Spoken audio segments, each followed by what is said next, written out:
Last class में बच्चे हम लोग बात कर रहे थे कंपनी फॉर्म ऑफ ऑर्गेनाइजेशन के बारे में बात कर रहे थे, इसके मेरिट्स के बारे में बात कर रहे थे, इसको कैसे बनाया जाता है इसके बारे में बात कर रहे थे। तो कंपनी के कुछ फीचर्स के बारे में बात किया हम लोगों ने। तो पहला बात ये क्या है, एसोसिएशन ऑफ पर्संस, जो हम लोगों ने लास्ट क्लास में बात किया था। इसका एक लीगल स्टेटस मिल जाता है, प्लस सेपरेट लीगल एंटिटी आती है, परपेचुअल सक्सेशन है, कॉमन सील है, एंड शेयर होल्डर जो होता है इसका ओनर होता है। और इस कंपनी को मैनेज किया जाता है बोर्ड ऑफ डायरेक्टर्स के द्वारा। एक कोई भी अगर पूछता है तो समरी फॉर्म में आप ये बोल सकते हैं, एसोसिएशन ऑफ पर्संस होता है। इसके अलावे इसके अंदर जो शेयर होल्डर्स होते हैं, शेयर की बात किया था हम लोगों ने, इसके जो ओनर होते हैं एज ए शेयर्स के रूप में पैसा लगाते हैं। ऑल्दो हम लोग फीचर्स के बारे में सारे फीचर्स डिस्कस कर लिए हैं, बट आपकी बुक के द्वारा भी हम डिस्कशन करेंगे। आर्टिफिशियल जब अपनी बात करते हैं, कंपनी में जब आर्टिफिशियल पर्सन की बात करते हैं, तो हम लोगों ने डिस्कशन में कहा था आपको पर्सन दो तरह का होता है, अकाउंट्स में भी पढ़े होंगे, नेचुरल एक आर्टिफिशियल। नेचुरल जो बाय बर्थ गॉड गिफ्टेड जो चीजें बनती है उसको नेचुरल बोलते हैं, जो गॉड गिफ्टेड होता है। बाय नेचर के द्वारा, प्रकृति के द्वारा जो चीज का जो पर्सन्स आते हैं उसे नेचुरल पर्सन्स कहते हैं। आर्टिफिशियल पर्सन्स जो ह्यूमन बीइंग्स के द्वारा, मीन्स मानव के द्वारा जो बनाया जाता है, जो हम लोगों के द्वारा बनाया जाता है, उसे आर्टिफिशियल कहते हैं, कृत्रिम कहते हैं। तो कंपनी जो है सो क्रिएशंस ऑफ लॉ है, कानून के द्वारा बनाया जाता है। हम लोगों ने बात किया था MCA, ministry of corporate affairs, legal compliance के बारे में बात किया था। और बात ये भी किया था जो कंपनी की जो निर्माण होती है, फॉर्मेशन जो होती है, वो कंपनीज एक्ट 2013 के रूल्स एंड रेगुलेशंस को फॉलो किया जाता है।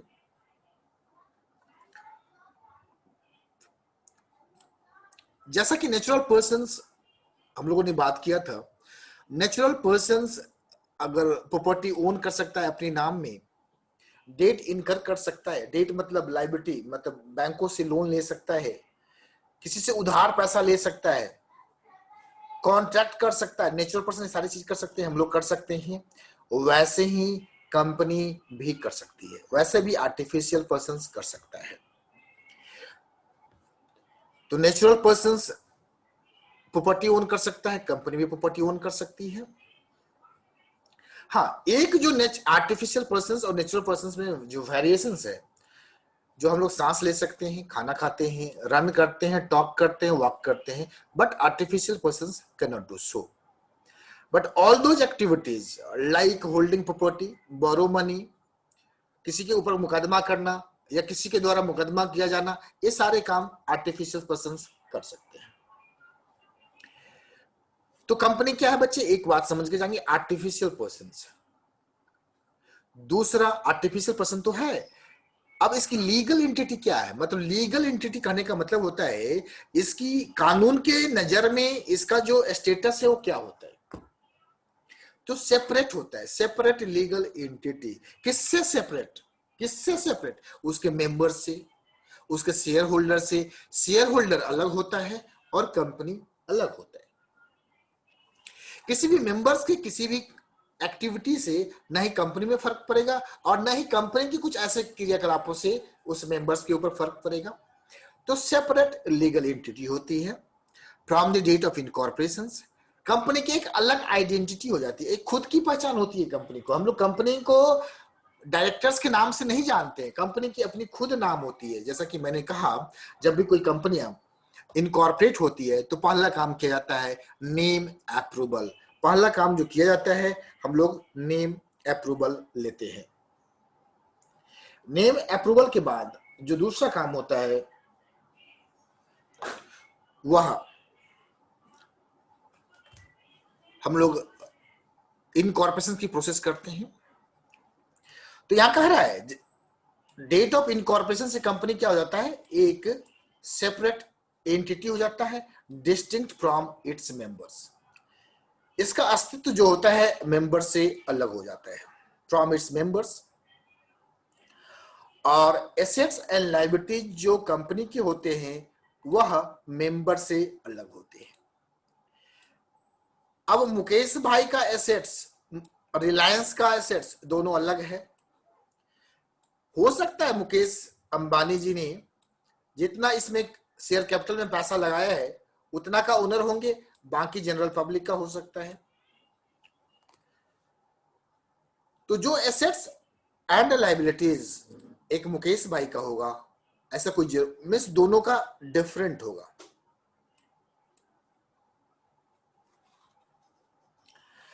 और मुकेश भाई एक सेपरेट नेचुरल पर्सन है एंड रिलायंस कंपनी एक आर्टिफिशियल लीगल पर्सन है।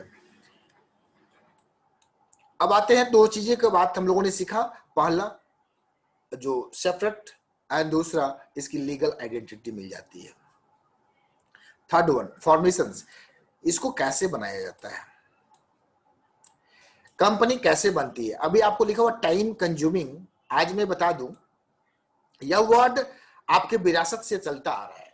एक जमाने में कंपनी बनाने में 6 महीने लगते थे, क्योंकि दैट टाइम नेम अप्रूवल के लिए यह देखा जाता था, प्रत्येक आरओसी और डॉक्यूमेंट जब हम नेम अप्रूवल के लिए अप्लाई करते थे तो one ROC to another ROC document move करता था, और लास्टली 3 से 4 महीना लगने के बाद यह आता था नो ये नेम अवेलेबल है और ये नेम अवेलेबल नहीं है। आपको नॉलेज के लिए बता दो, शुरुआती दौर में कंपनी जब 1956 था, कंपनी 2013 में भी 5 नाम उस समय में आईएनसी वर्ल्ड फाइल किए जाते थे, 5 नेम सजेशंस के रूप में दिया जाता था जो हमें इस तरह के नाम दिया जाए, अप्रूवल दिया जाए। तो मान लीजिए पहला नाम अवेलेबल नहीं है, कोई और कंपनी एग्जिस्टिंग है पहले से, तो दूसरा नाम मिलता था, तीसरा नाम मिलता था। लेकिन आज के डेट में only 2 names are allowed, only 2 names. ठीक है, पहले टाइम 6 महीना लगता था, अभी जो है सो कंपनी 4 से 5 दिन में बन के तैयार हो जाती है, even though 3 days, maximum 3 days अगर डॉक्यूमेंट्स अवेलेबल है। तो अभी रिसेंटली मैं दिखाऊंगा, मैंने एक कंपनी बनाई है जो मैंने 30 तारीख को सबमिशंस किया और अगेन उसमें कुछ क्योरी आया, 2 को मिस 5 को सबमिट 4 को डॉक्यूमेंट सबमिट किया और 5 को जो है कंपनी अप्रूव्ड होकर आ गई।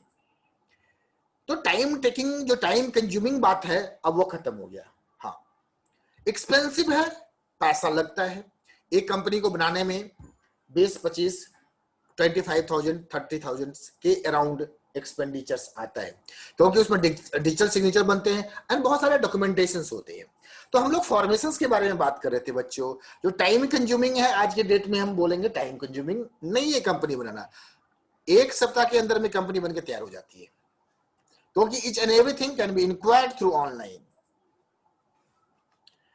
एक्सपेंसिव है, इसको हम पहले एक्सपेंसिव और भी बहुत हुआ करता था, पहले एक कंपनी को बनाने के लिए आरओसी का फीस ही हुआ करता था, मान लीजिए 50,000 मतलब चलान अमाउंट प्लस प्रोफेशनल फीस, सब मिला के बहुत सारा एक्सपेंडिचर हो जाता था। लेकिन अभी जो है सो कंपनी बनाने के लिए जो सरकारी खर्च है बहुत मिनिमाइज कर गया, मतलब 5 to 10,000 टू ओनली फीस, वो डिपेंड करता है कैपिटल, बट अगर ऑथराइज कैपिटल 15 लाख है तो 15 लाख की कंडीशंस में जो आरओसी फीस है बहुत मिनिमम है, बहुत मिनिमम है।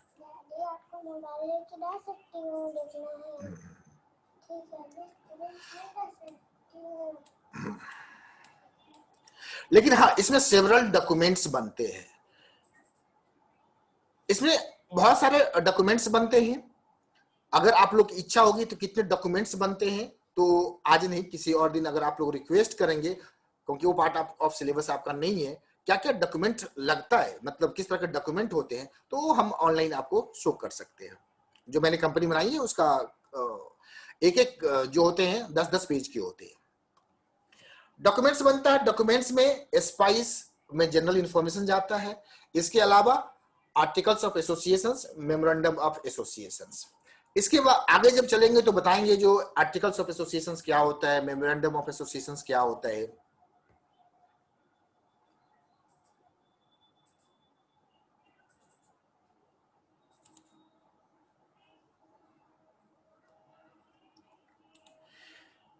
सेवरल डॉक्यूमेंट लगता है,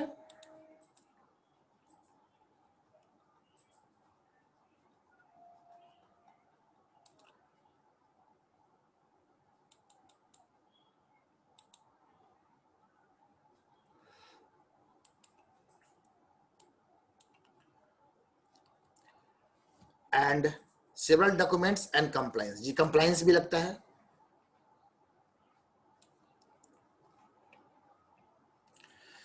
incorporation of company is compulsory. अगर कंपनी बनानी है तो इनकॉर्पोरेशन करानी ही पड़ेगी। मान लीजिए प्रोप्राइटरशिप बनाना है तो आप यूए स्टार्ट कर सकते हैं, पार्टनरशिप बनाना है तो पार्टनरशिप डीड बनाएंगे और चालू कर सकते हैं पार्टनरशिप का बिजनेस। बट जब कंपनी बनानी है, कंपनी के तौर तरीके में बिजनेस करना है, प्राइवेट लिमिटेड लगा के बिजनेस करना है, तो आपको क्या करना होगा,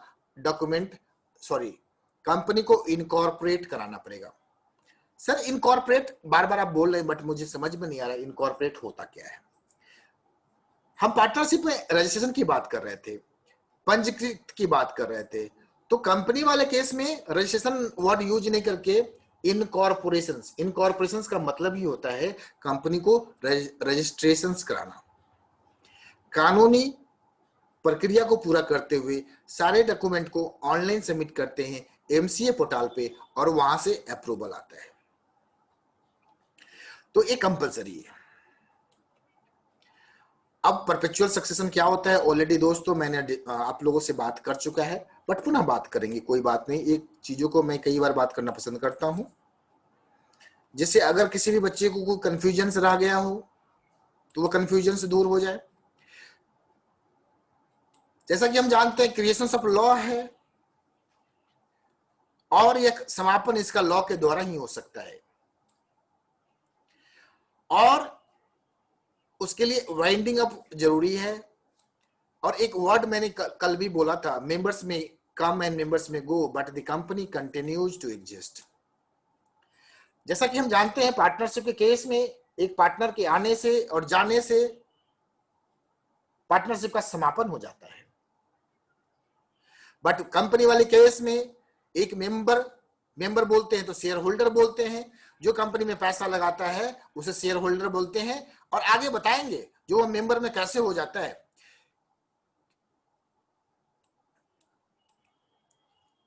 मेंबर के आने से और जाने से कंपनी के अस्तित्व में कोई फर्क नहीं पड़ता है, कंपनी जारी रहता है। आते हैं कंट्रोल। जैसा कि हम जानते हैं, बार बार देखिए मैं पुनः पीछे ले जा रहा हूं, मतलब फ्लैशबैक, क्यों, जो आप कंपैरेटिव कर सकें। अक्सर बच्चे समझ लेते हैं, सारी पार्टनरशिप को भी समझ रहे हैं, कंपनी को भी समझ रहे हैं, लेकिन जब पूछ दीजिए उनसे जो कंपनी और पार्टनरशिप में क्या फर्क है तो बताने में कठिनाई होती है। तो मैं जब भी आपको बता रहा हूं तो मैं पीछे के जो फॉर्म्स ऑफ ऑर्गेनाइजेशन है उससे उसको तुलना करके बता रहा हूं। कंट्रोल, जैसा कि हम जानते हैं प्रोप्राइटरशिप के केस में कंट्रोल किसके पास हुआ करता था, ओनर, जो सिंगल ओनर हुआ करता था, सोल ओनर है, उसके पास फुल कंट्रोल होता है। बट कंपनी वाले केस में बच्चों मालिक तो ओनर होता है, शेयर होल्डर्स होता है, बट इसका जो कंट्रोल होता है बोर्ड ऑफ डायरेक्टर्स के पास होता है। कंपनी का संचालन कौन करता है, बोर्ड ऑफ डायरेक्टर्स करता है, और ये अपॉइंट किया जाता है शेयर होल्डर के द्वारा। Board of directors is appointed by the share holders of the company. तो अभी तक बच्चों हम लोगों ने क्या क्या सीखा, 5 बातें सीख ली है। मैं पुनः वो 5 बातों को दिखाना चाहता हूं। आप लोगों की जुबानी होनी चाहिए। आर्टिफिशियल पर्सन्स होता है, सेपरेट लीगल एंटिटी होता है, फॉर्मेशंस के बारे में बात किया। फॉर्मेशन जो है सो इसको बोलेंगे जो यहाँ पे several documents and compliance with several legal requirements. जब फॉर्मेशंस की बात आएगी तो आप बोलेंगे यह एक्सपेंसिव होता है एंड कॉम्प्लिकेटेड प्रोसेस है। इसका formation MCA ministry of corporate affairs पे हम लोग जब डॉक्यूमेंट फाइल करते हैं तो वहां से अप्रूवल मिलता है। परपेचुअल सक्सेशन, कंपनी कंटिन्यूड करती है, मेंबर के आने जाने से कोई फर्क नहीं पड़ता है। कंट्रोल शेयर होल्डर्स के हाथ में नहीं होता है, although ultimate control share holders के ही हाथ में होता है, but day to day management of the company is conducted or undertaken by the board of directors that is appointed by the shareholders। बच्चों समझ में आ रही है कि बस मैं सत्यनारायण भगवान का कथा सुन रहे हैं? कथा नहीं सुन रहे हैं ना आप लोग? कथा का आनंद ले रहे हैं क्या? सारे बच्चे आनंद ले रहे हैं, कथा नहीं सुन रहे, कथा नहीं सुन रहे, पढ़ाई का आनंद ले रहे हैं। Okay, good good. कंट्रोल। अब बात करते हैं लायबिलिटी। कंट्रोल के बाद लायबिलिटी।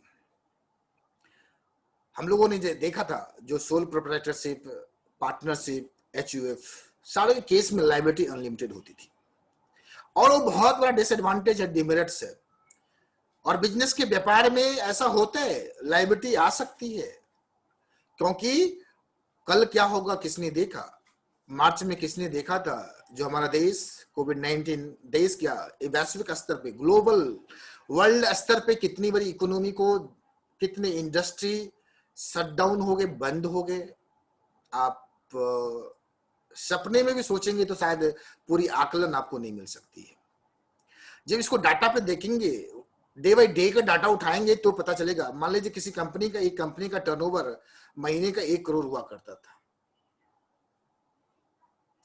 6 महीना हो गया, 6 करोड़ तो बेचा नहीं हो, लेकिन उसकी खर्च भी तो था 80 लाख, उसी में से तो 20 लाख प्रॉफिट कमाता था। 1 करोड़ आया नहीं, लेकिन 80 लाख 50 लाख तो खर्चा तो हुआ। अब कितनी लायबिलिटी उसके ऊपर बढ़ गई। अब मुकाम ऐसा आ जाएगा उसके पास, जो उसके पास वर्किंग कैपिटल नहीं होगा। वर्किंग कैपिटल मींस कंपनी को चलाने के लिए, एम्प्लॉय को सैलरी देने के लिए, इलेक्ट्रिसिटी पेमेंट करने के लिए, रॉ मटेरियल्स परचेज करने के लिए उसके पास पैसा नहीं होगा और अल्टीमेटली कंपनी जो है सो बिल्कुल की बिल्कुल बंद हो जाएगी। तो ये लायबिलिटी जो, और जो लोन लेके बंदा बैठा होगा इस उम्मीद में जो हम बेचेंगे, बनाएंगे और बेचेंगे, कमाएंगे भी और अपने कर्जों का भी भुगतान करेंगे, इन सारे लोग ट्रैप कंडीशंस में आ गए होंगे।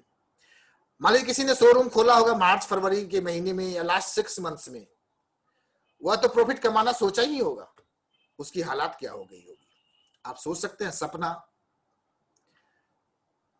सपना देखना अच्छी बात है, बट कभी कभी सपने देखने से बुरे सपने भी आते हैं, अच्छे सपने भी आते हैं।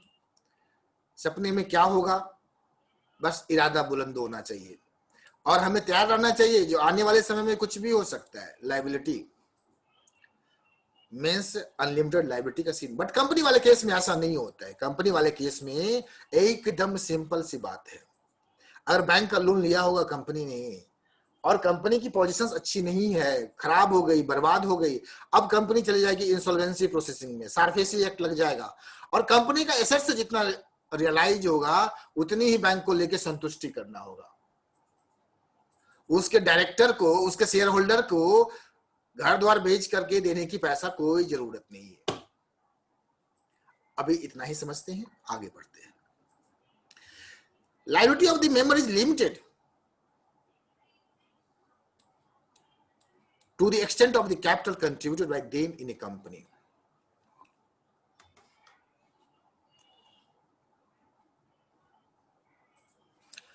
जो लायबिलिटी होता है मेंबर्स का लिमिटेड होता है और क्रेडिटर्स जो होता है कंपनी का उसको बोलते हैं जिससे माल परचेज किया जाता है।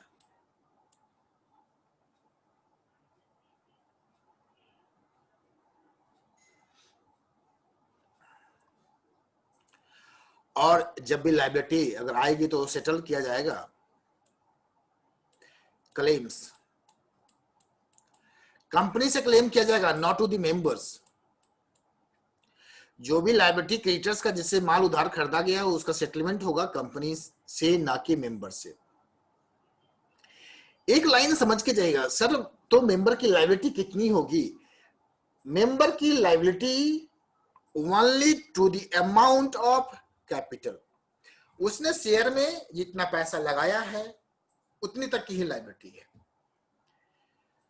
अगर एक एग्जांपल लेते हैं, मान लीजिए कंपनी में एक बंदे ने 1000 शेयर 1000 शेयर के लिए अप्लाई किया है और उसका रेट है at the rate of 10 rupees, तो टोटल अमाउंट कितना देना होगा बच्चे? टोटल अमाउंट कितना देना होगा? 10,000 सर।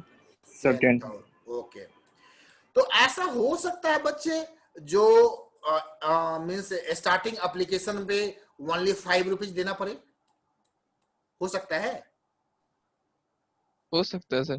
एकदम होता ही है। जब हम शेयर के लिए अप्लाई करें तो हम 5 रुपया दिए, फिर अलॉटमेंट पे 2 रुपया दिए, फिर मान लीजिए कॉल हुआ, एक टेक्निकल टर्म्स है, अप्लीकेशन मनी होता है, फिर अलॉटमेंट मनी होता है, फिर कॉल मनी होता है। तो अब ऐसा हो सकता है जो हमने एप्लीकेशन पे 5 रुपया दिया, टोटल अभी मीन्स 5,000 दिया है, तो रिमेनिंग कितना पेमेंट होना है? Remaining how much? 5,000। 5,000।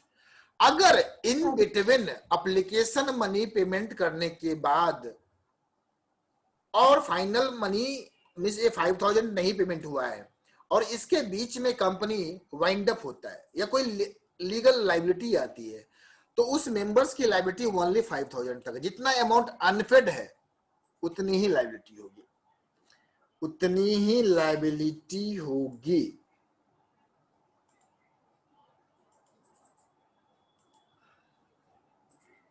क्या कर रहे हो यार? क्यों टाइम पास कर रहे हो? तो मंगवा लो ना लैपटॉप यार, काम इतना पेंडिंग है यार तुम।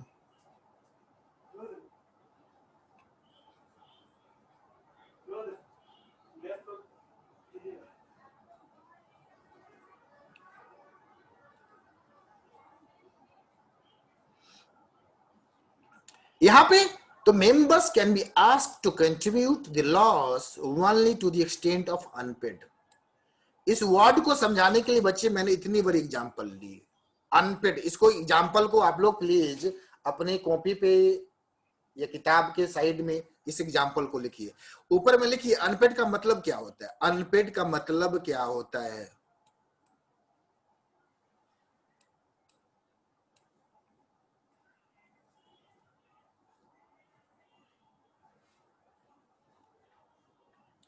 तो लाइबिलिटी जब भी आएगा आप लोग नोट कर लीजिए, मैं थोड़ा सा वेट कर रहा हूं 2 minute.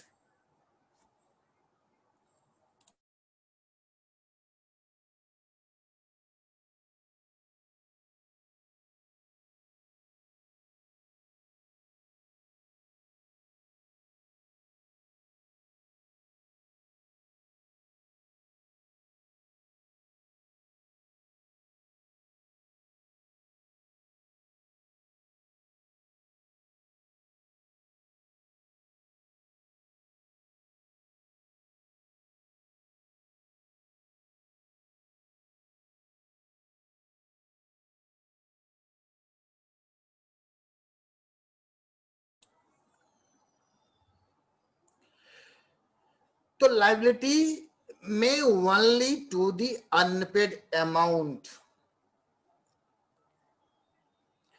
Unpaid amount of share held by them. तो शेयर कितना हेल्ड किया जा रहा है? 1,000 शेयर, एक मेंबर के द्वारा 1,000 शेयर हेल्ड किया जा रहा है।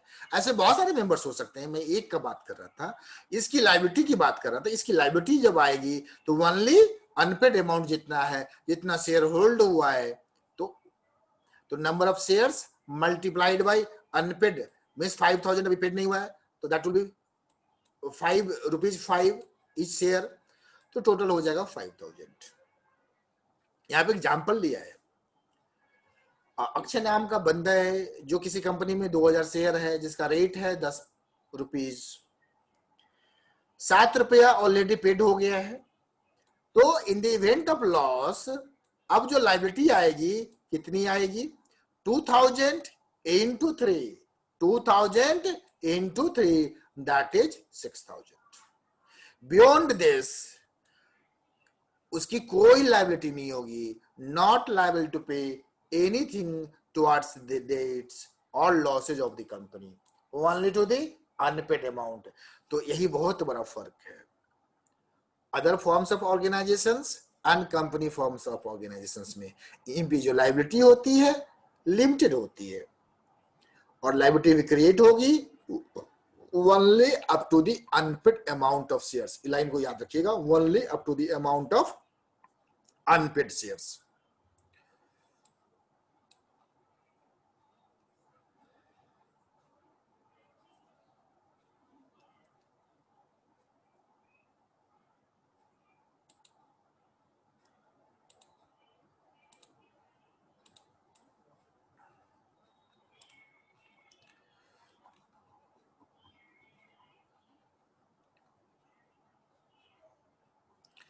कॉमन सेल, जैसा कि जानते हैं हम लोग, कंपनी जो होती है लिखी दिया कंपनी में और may not have a common seal, लेकिन कंपनी 2015 से पहले होता था company must have a common seal, but आपका बुक अमेंडमेंट कर चुका है, may not have a common seal. अगर लेकिन कंपनी के पास कॉमन सील है तो यह मस्ट अफिक्स्ड टू द डॉक्यूमेंट्स। अगर कंपनी के पास कॉमन सील है तो डॉक्यूमेंट्स जो होते हैं, लीगल डॉक्यूमेंट्स, सब पे अफिक्स होना चाहिए। अफिक्स करने का मतलब लगी हुई होनी चाहिए। अगर कंपनी के पास कॉमन सील नहीं है तो डॉक्यूमेंट साइन किया जाएगा जो बंदा ऑथोराइज्ड बाय बोर्ड रेजोल्यूशंस है। मींस बोर्ड जिसको, बोर्ड ऑफ डायरेक्टर्स जिसको, रेजोल्यूशंस का मतलब होता है प्रस्तावना। कंपनी में कोई भी जो डिसीजंस लिए जाते हैं थ्रू रेजोल्यूशंस। रेजोल्यूशंस क्या होता है? Decisions taken, resolutions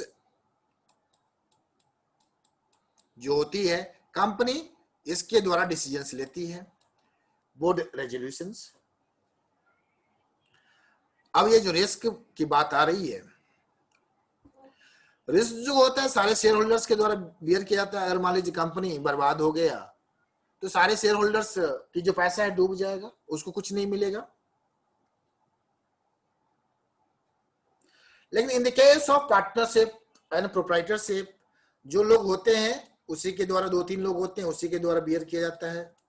in case of financial difficulties, अभी देखिए कोविड-19 की वजह से फाइनेंशियल डिफिकल्टीज आई है, तो ऐसे कंडीशंस में ऑल शेयर होल्डर्स जो है कंट्रीब्यूट करेंगे to the extent of their losses. एक बात बताते हैं, अभी कोविड-19 में क्या हुआ, बहुत सारी कंपनियां मींस फाइनेंशियल क्राइसिस के फेस से गई, तो सारी कंपनियां ने पब्लिक से पैसा मांगा। पब्लिक से मतलब अपने शेयर होल्डर से मांगा, उसको बोलते हैं मींस राइट इश्यू बोलते हैं। अभी तो राइट इश्यू नहीं समझ में आएगा बच्चों आपको, बट समझाने का मैं कोशिश करता हूं। मींस किसी मार्केट प्राइस किसी कंपनी का अगर 100 रुपया था तो अपने एग्जिस्टिंग शेयर होल्डर को कंपनी ने कहा, राइट इशू का मतलब होता है जो एग्जिस्टिंग शेयर होल्डर से उसकी राइट होती है, जो पहले अगर कंपनी शेयर इशू करना चाहती है तो पहले हमें दे। हर कोई का राइट होता है। मान लीजिए राइट का मतलब समझते हैं, घर में मान लीजिए कोई 2 भाई है, एक भाई कुछ बेचना चाहता है,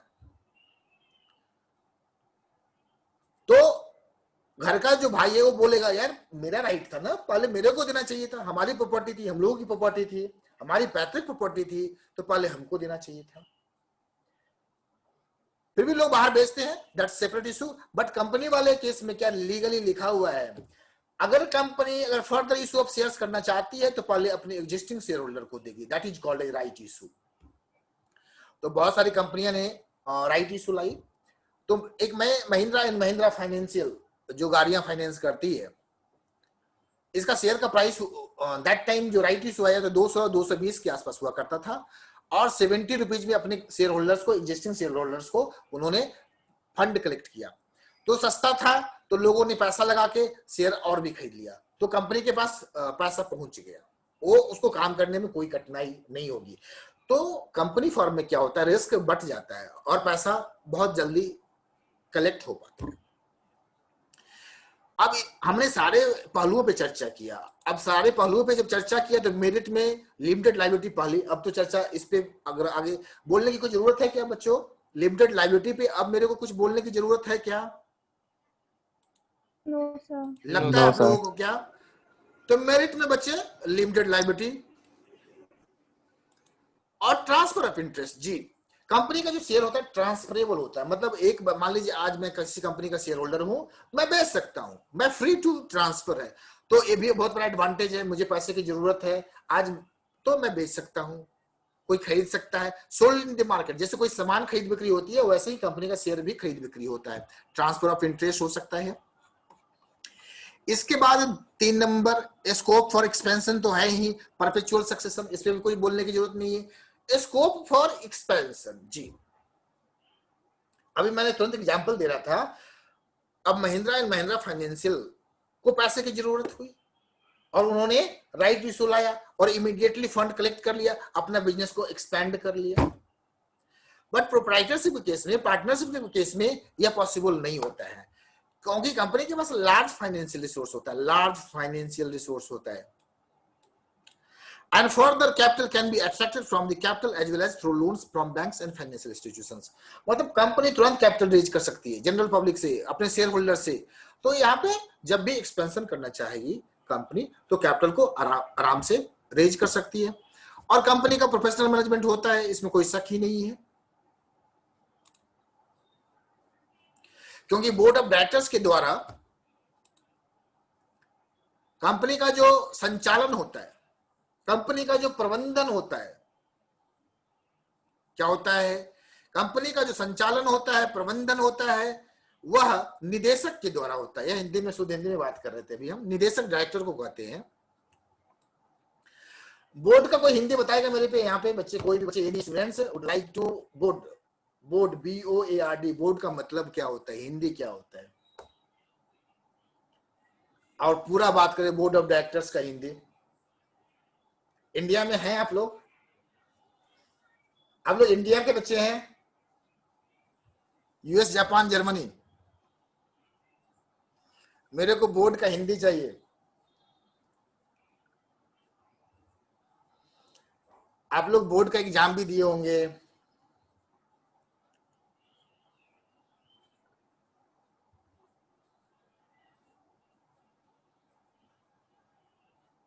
एनीवन?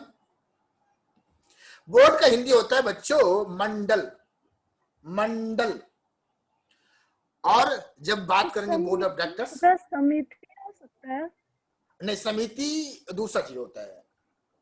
यहाँ पे बोर्ड का मतलब होता है, देखिए समिति क्या है, जब वो कुछ लोगों का समूह होता है तो वो भी है, बट यहाँ पे स्पेसिफिक बोर्ड मतलब यह बनाया जाता है, और यहाँ पे जो अपॉइंटमेंट किसी दूसरे के द्वारा होता है। समिति में क्या, लोग मेंबर आते रहते हैं, अपने उसके मेंबर बनते रहते हैं। तो मंडल, तो निदेशक मंडल बोलते हैं इसको, क्या बोलेंगे, निदेशक मंडल। तो कंपनी का जो प्रबंधन होता है, प्रोफेशनल मैनेजमेंट, जो डायरेक्टर्स होते हैं वह स्पेशलाइज होते हैं एंड प्रोफेशनल होते हैं। बहुत सारे डायरेक्टर्स जो होते हैं वह MBA इन फाइनेंस हो सकता है, चार्टर्ड अकाउंटेंट हो सकता है, कंपनी सेक्रेटरी हो सकता है। अगर इंजीनियरिंग कंपनी, मैन्युफैक्चरिंग कंपनी है तो वहां पे बोर्ड में BTech हो सकता है। तो इस तरह से प्रोफेशनल मैनेजमेंट होता है कंपनी के अंदर में, और इसके लिए हायर पे सैलरी की जाती है जो अदर ऑर्गेनाइजेशंस में नहीं है, और एरिया ऑफ स्पेशलाइज, ये सारे मेरिट्स थे। और डिवीजन ऑफ वर्क हो जाता है।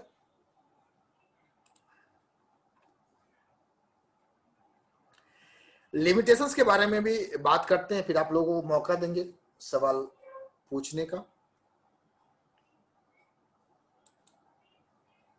लिमिटेशन करा दे कि आज छोड़ दें? करा दें। लिमिटेशंस मतलब मेरिट्स कराते हैं, सारी बात कर ही चुके हैं। कॉम्प्लेक्सिटी इंफॉर्मेशन जब बता रहे थे उसी वक्त बता रहे थे। तो यहाँ पे बहुत सारे डॉक्यूमेंट लगते हैं, लीगल डॉक्यूमेंट लगते हैं, प्रयास लगता है, नॉलेज ऑफ लीगल, कानूनी प्रक्रिया को ध्यान में रखते हुए कानून कंपनी बनाई जाती है, और एक प्रोसेस इन्वॉल्व है। तो कंपनी बनाने के लिए एक प्रोसेस इन्वॉल्व है, पहले नेम अप्रूवल लेना होता है, certain document, articles of association, memorandum of association, सारे डॉक्यूमेंट बनाए जाते हैं, देन कंपनी का इनकॉर्पोरेशन होता है। तो लिमिटेशंस है, हर कोई बनाने, थोड़ा सा कॉस्टली भी है, खर्चा भी होता है, और इसका maintenance cost, year by year auditing कराना कंपलसरी होता है। तो इस तरह से कॉम्प्लेक्सिटी इंफॉर्मेशंस है। लैक ऑफ सिक्रेसी, कंपनी अगर है तो यहाँ पे बहुत चीज सीक्रेट नहीं किया जा सकता, क्योंकि बोर्ड ऑफ डायरेक्टर्स हैं, बहुत सारे लोग हैं, एंड बहुत सारे डॉक्यूमेंट जो है पब्लिक डोमेन में होते हैं। मीन्स किसी भी कंपनी का अगर आप चाहें आर्टिकल्स ऑफ एसोसिएशन या मेमोरेंडम ऑफ एसोसिएशन, तो 100 रुपए का फीस देंगे, पब्लिक डॉक्यूमेंट वेरीफाई ऑनलाइन कर सकते हैं। तो यहाँ पे लैक ऑफ सिक्रेसी नहीं होता है, और कंपनी को time to time lot of information public को प्रोवाइड करना पड़ता है, रजिस्ट्रार को, ROC को प्रोवाइड करना पड़ता है, और यह इंफॉर्मेशन जनरल पब्लिक के पास अवेलेबल होता है। तो एक लिमिटेशंस है, जो कोई भी मैटर से लीक कर सकता है। अगर कंपनी को, अगर कोई लिस्टेड कंपनी है, अगर एनी टाइप ऑफ अच्छा या बुरा होना है तो उसको 24 घंटे के अंदर, 48 घंटे के अंदर स्टॉक एक्सचेंज को इन्फॉर्म करना पड़ता है। अगर नहीं कहेगा तो प्राइस सेंसिटिव इंफॉर्मेशन एक बात होती है, उसके अंदर में उस कंपनी के ऊपर जो है सो मुकदमा दायर हो जाएगा। SEBI, stock exchange board of India जो है सो लीगल एक्शंस ले लेगा। ये सारी बातें आगे, अभी बहुत सारी चीजें हैं, अभी 9 चैप्टर्स हैं आपके आगे, सेबी जैसे कुछ मैटर्स हैं उस पर डेल्ट करेंगे। जैसा कि आप जानते हैं फाइनेंशियल मार्केट को, मनी मार्केट को आरबीआई जो है सो कंट्रोलर है, वैसे ही कैपिटल मार्केट का जो कंट्रोलर है, लिख लीजिएगा, फाइनेंशियल मार्केट का जो मनी मार्केट का कंट्रोलर है आरबीआई है, एंड कैपिटल मार्केट का कंट्रोलर सेबी है। सेबी का मतलब होता है stock exchange board of India. सारे बच्चे लिख लेंगे, यह नॉलेज आपके लाइफ के लिए बहुत ही इंपॉर्टेंट है।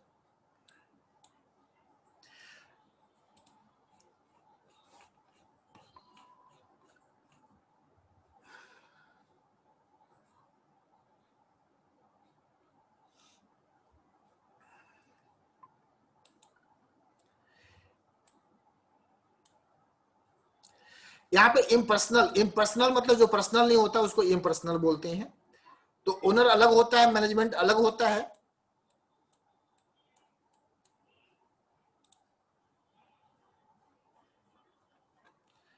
एंड कानूनी प्रक्रिया बहुत होती है, न्यूमरस रेगुलेशंस, मींस बहुत ज्यादा कानूनी प्रक्रिया होती है।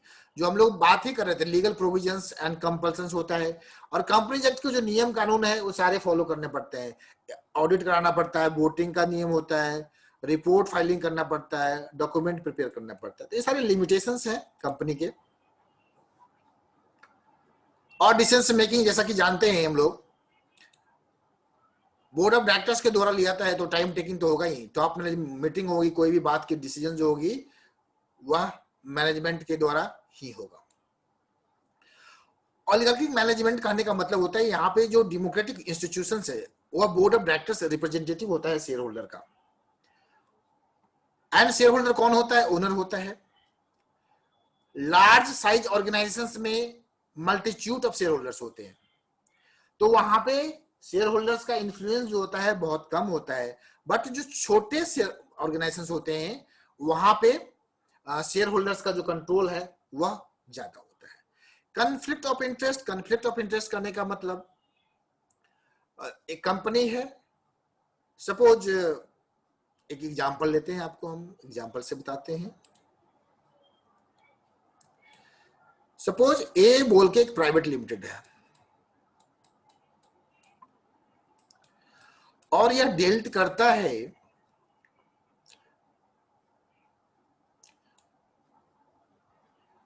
एफएमसीजी या बिस्किट बनाने की काम करती है। यह कंपनी बिस्किट बनाने की काम करती है। अब इस कंपनी में एक जो शेयर होल्डर है जिसका 25% स्टेक है वह भी बिस्किट बनाती है, तो कहीं ना कहीं कन्फ्लिक्ट ऑफ इंटरेस्ट हो गया। वह चाहेगा पर्सनल प्रॉफिट ज्यादा ज्यादा हो मेरा। कंपनी में तो 25% शेयर है, तो कहीं ना कहीं वो ऐसा डिसीजन लेने में इन्फ्लुएंस करेगा जिससे इस कंपनी के प्रॉफिट को हैम्पर कर सकता है। तो this is conflict of interest. या कोई इंप्लॉई है, वह उसका अलग से एक फैक्ट्री है, तो वहां भी कन्फ्लिक्ट ऑफ इंटरेस्ट हो सकता है।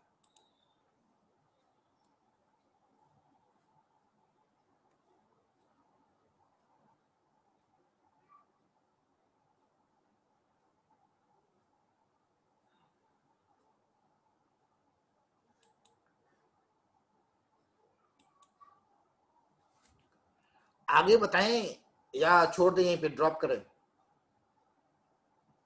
नए टॉपिक आ रहे हैं तो कल शेयर करेंगे आपके साथ। अगर किसी बच्चे को आज को लेकर कोई क्वेश्चन है तो पूछ सकते हैं, नहीं तो सेशन को एंड करेंगे।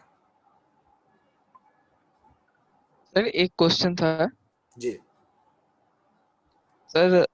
हम अभी जो बिजनेस स्टडीज में एक सोल प्रोप्राइटरशिप और जो पार्टनरशिप है उसमें जो फर्म्स है उनको एक सेपरेट लीगल आइडेंटिटी नहीं दी गई है, जी जबकि अकाउंटिंग में कहा गया है कि जो कंपनी है उसके साथ साथ हम जो सोल प्रोप्राइटरशिप और पार्टनरशिप है उनके लिए भी जो सेपरेट लीगल सेपरेट एंटिटी का जो यूज होता है वो करेंगे अकाउंटिंग करने में।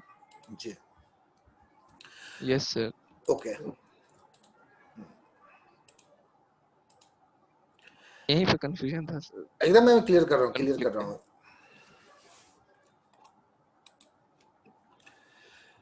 मैं जब बता रहा था तो आपको मैंने बताया भी था, जो आपने अकाउंट्स में पढ़ा होगा, अकाउंटिंग पर्पस के लिए वहां पे ओनर को और बिजनेस को अलग अलग देखा जाता है, और सही मायने में अलग अलग है भी। लेकिन जब बात आती है लीगलिटी की बात आती है, कानूनी प्रक्रिया की बात आएगी, जब एसेट्स एंड लायबिलिटीज की बात आएगी, जब धोखाधड़ी की बात आएगी, कर्ज का बात आएगा, उस समय में वह जो अकाउंट में जो आप पढ़े हैं सेपरेट लीगल एंटिटी, उसको सेट असाइड किया जाएगा। और लीगल जो कानून बोलता है, जो ओनर एंड बिजनेस दोनों को एक साथ देखा जाएगा। क्यों ऐसा? क्योंकि प्रोप्राइटरशिप के केस में और पार्टनरशिप के केस में क्या होता है, लायबिलिटी अनलिमिटेड होता है।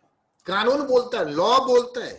देखिए अकाउंटिंग में, अकाउंटिंग करने के लिए एक अकाउंटिंग कन्वेंशन है।